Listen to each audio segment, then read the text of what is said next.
இட்லி தோசைக்கு ஒரு நல்ல காம்பினேஷனான கார சட்னிங்க, நெல்லூர் காரம் சொல்லுவாங்க.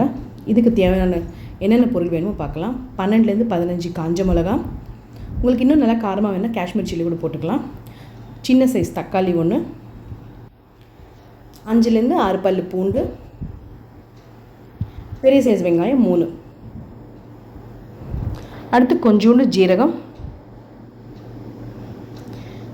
தேவையான அளவு உப்பு. இது எல்லாம் நல்லா சேர்த்துட்டு ஃபைன் பேஸ்ட்டாக அரைச்சிக்கோங்க. இந்த மாதிரி கலரில் வரும்.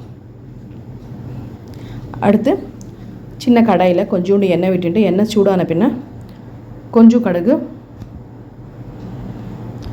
கொஞ்சம் கருவேப்பிலை.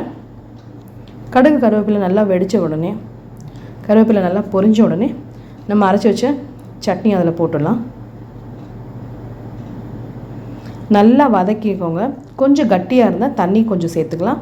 அப்போ தான் அந்த தண்ணி பதம் ஃபுல்லாகவே உங்களுக்கு உறிஞ்சி நல்லா சூப்பரான டேஸ்ட்டில் வந்து சட்னி ரெடி ஆகிடும் உங்களுக்கு.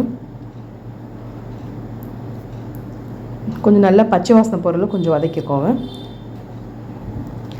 பார்த்திங்களா, இந்த கலர் வரும்போது நீங்கள் இறக்கிக்கலாம்.